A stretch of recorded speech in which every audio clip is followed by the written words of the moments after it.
भोपाल में आए ओवैसी ने उदयपुर हत्याकांड पर कहा, ये कत्ल है, ये जुल्म है। उम्मीद करता हूं कि राजस्थान सरकार गुनहगारों को सजा दिलाएगी। राजस्थान सरकार चौकस रहती तो यह वाकया नहीं होता। जिन कन्हैयालाल टेलर का इन दो जालिमों ने कत्ल किया, उनको पहले अरेस्ट किया गया था। वे जमानत पर बाहर आए और टेलर को धमकी दे रहे थे। दोनों समाज के लोगों की इस मामले पर बैठक भी हुई थी, लेकिन राजस्थान पुलिस की नाकामी की वजह से इतनी बड़ी घटना हुई। हैदराबाद में भी ऐसा मामला हुआ।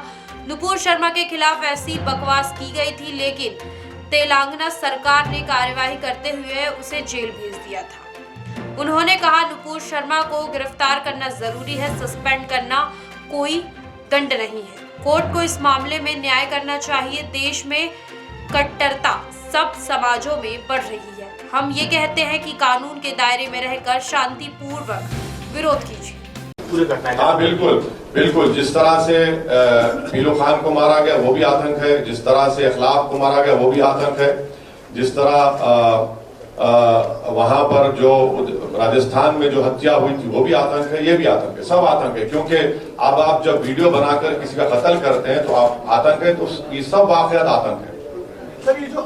तरीके से दिल्ली पुलिस ने गिरफ्तार किया वो सरासर गलत है।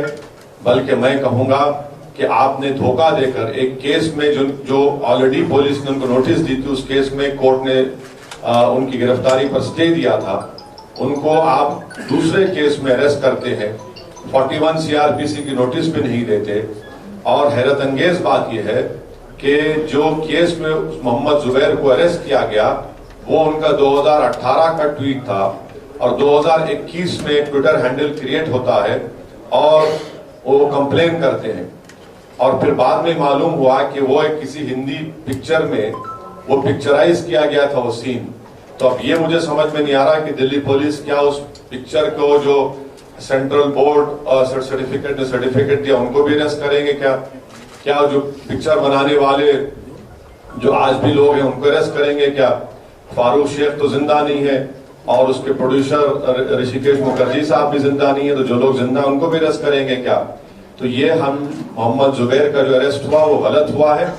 और अफसोस की बात यह है कि मैं आपको मेरी बात नहीं बल्कि इंडियन एक्सप्रेस अखबार का हवाला दे रहा हूं कि उन्होंने अपने फ्रंट पेज के ऊपर एक हेडलाइन डाली कि एक तरफ मोहम्मद जुबैर का अरेस्ट, दूसरी तरफ प्रधानमंत्री G7 में जाते हैं और इस बात का ये फैसला करते हैं कि फ्रीडम ऑफ एक्सप्रेशन होगा ऑनलाइन और ऑफलाइन, और यहाँ पर देश में मोहम्मद जुबैर को गिरफ्तार कर लिया जाता है।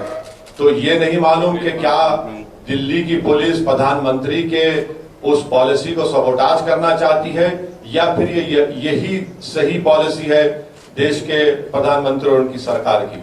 और आखिरी बात, जो कल उदयपुर में हुआ, मैंने उसका कंडेम किया है स्ट्रॉन्गेस्ट वर्ड में। और ये कत्ल है, ये जुल्म है, ये जुर्म है और किसी को भी अख्तियार नहीं है कि वो अपने हाथ में कानून लेकर किसी का कत्ल करे।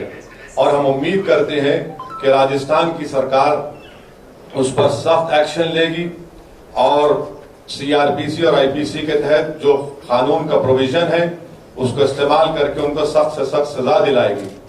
मैं ये मानता हूं कि राजस्थान की पुलिस अगर थोड़ा चौकस रहती तो ये वाकया नहीं होता, क्योंकि आज मीडिया और प्रिंट मीडिया में मुझे पढ़ने का मौका मिला कि कन्हैयालाल को जो टेलर हैं जिनकी हत्या कल की गई इन दो जालिमों ने किया, तो उनको तो पहले अरेस्ट किया गया था, फिर वो बेल पर निकल कर आए, फिर उनको बंद करिए फोन पर, उनको धमकियां मिल रही थी और उस पर दोनों समाज के लोगों को बिठाकर बातचीत भी हुई थी। खबरों में बने रहने के लिए ग्रामीण भारत टीवी को सब्सक्राइब कीजिए और बेल आइकॉन दबाना ना भूलें।